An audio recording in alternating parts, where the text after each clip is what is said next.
is Matthew, and this is my linear algebra final project video. For my final project, I decided to make a matrix calculator in Python, and I'm taking a Python class right now, so I thought it would be interesting to combine the knowledge that I learned in that to create a project in this class.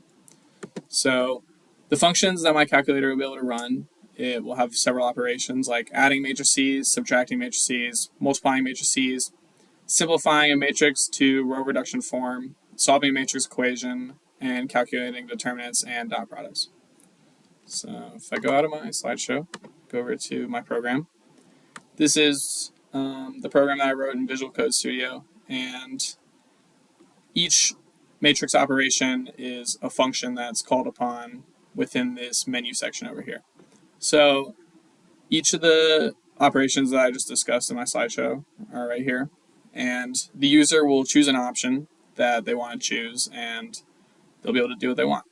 So the whole backbone of this program is this matrix input function, and for the matrix input function, you basically put in the amount of rows you want, the amount of columns you want, and you separate it, and it'll store the matrix that you put in for other operations. So if you put in a matrix A and matrix B, it'll basically have it ready for any of the operations that you do. This is basically done so you don't have to do this every single time you want to input a matrix. So if I go over here to my terminal, here we have the matrix calculator menu, and we have add matrices, subtract matrices, everything that I just talked about. And if we go over here and choose option 1, here we have the rows, the columns. So we just type in our basic matrix here. And something I actually should add is that I added a condition within the program, or let me go to my slideshow for this. I added a condition in my program about this. They must have the same dimension. So when doing matrix addition and subtraction, it's important to have both of the matrices the same size, the same dimension. So you need to have the rows and the columns basically equal to each other. And when doing the operation, you'll add up the numbers from each row and column in each matrix. And I have that kind of laid out here for the first row. And here, if I go back over to my program, if I say matrix B has 3 rows and 2 columns, and I do it like this, it'll basically tell me that the matrices have, matrices must have the same dimensions. So that basically means that it won't work, and they have to be the same size. So that's just something good that the program has so it doesn't fall apart. So if I type in my same matrix I did before, and then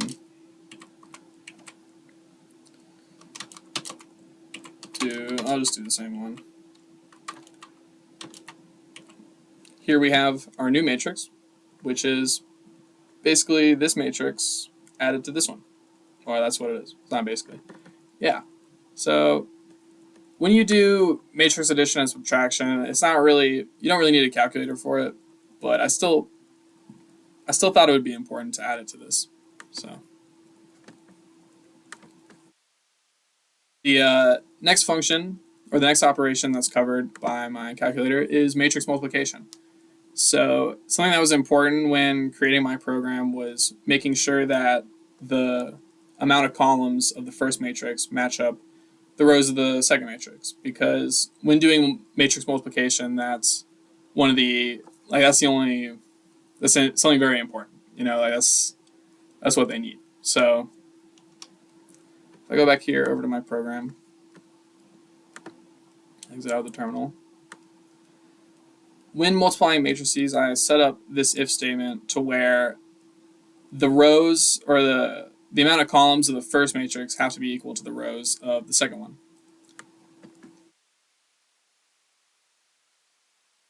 So I go here and choose matrix multiplication option. If I enter in, let's just say 2 rows, 3 columns, and So that means our rows for our next matrix have to match up with our columns. So 3. And then the amount of columns for the second one will be the amount of columns we have for our resultant matrix. So if I say 5 columns, this will be a pretty big matrix.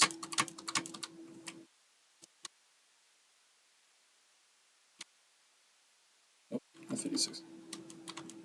Here we go.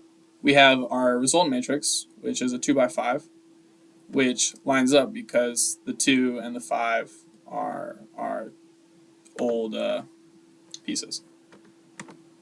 So when doing matrix multiplication, as a little refresher, you can kind of see here, you add up the multiplication of each of these terms, and that'll give you your new row 1 and row 2.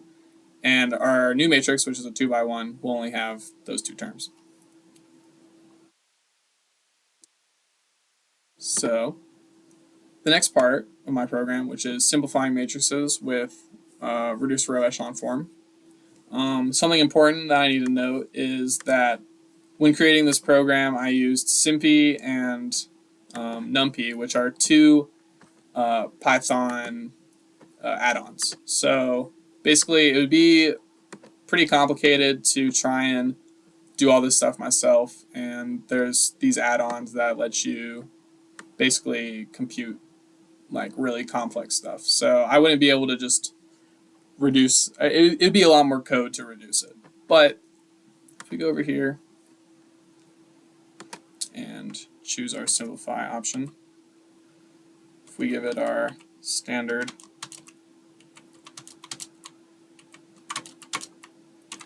we can see here, reduces it down to this.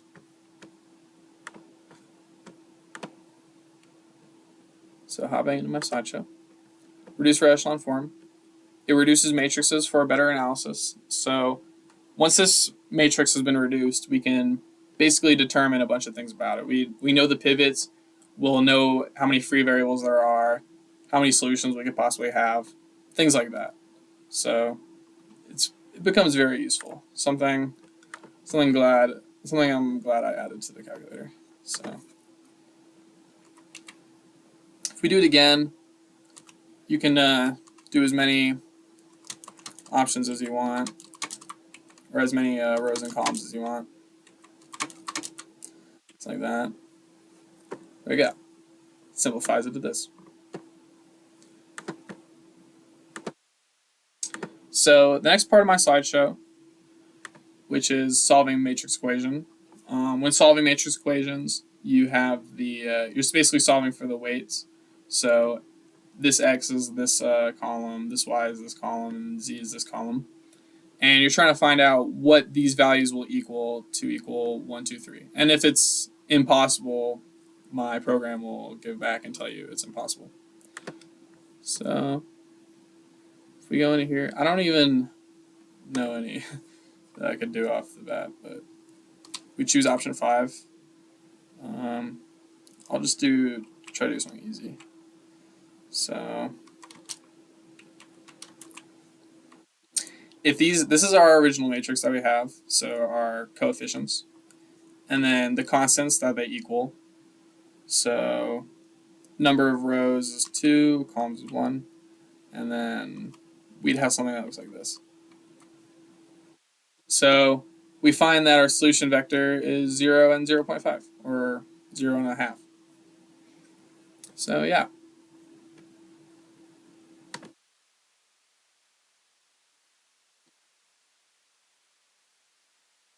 For the last part of my calculator, which is calculating dot products and determinants, dot products are basically when you multiply the first term, second term, third term all together, and then add them all up to get your final sum. And the determinant, which is this equation right here, it gives you your volume or area of the matrix.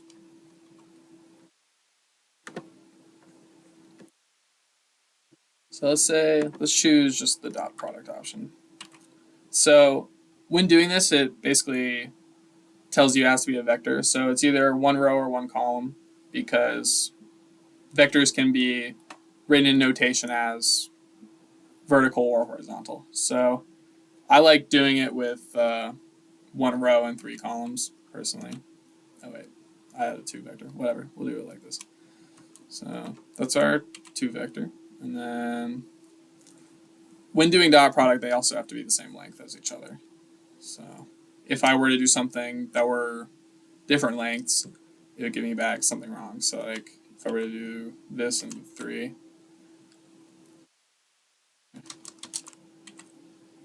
yeah, it'll tell you vectors must be the same size.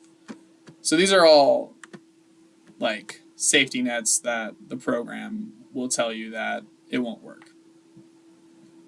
So yeah, for the final part, which is calculating determinants, we give it just a 2x2, and then I'll just do an easy one I can do in my head. So that would be 4 minus 6, that'd be -2. Give us determinant of -2. Forgot to float that, but it's okay. And yeah, that's basically my whole program. There's probably other things that I could add to it. I guess if I was to do this again, I'd want to like maybe a better user interface. But that's basically my project. For the citations, I'd say import NumPy and Symphy if you want to use like their calculation capabilities. And yeah, that's overall my project. Thank you for watching my video. I hope you learned something from this, and that's all. Goodbye.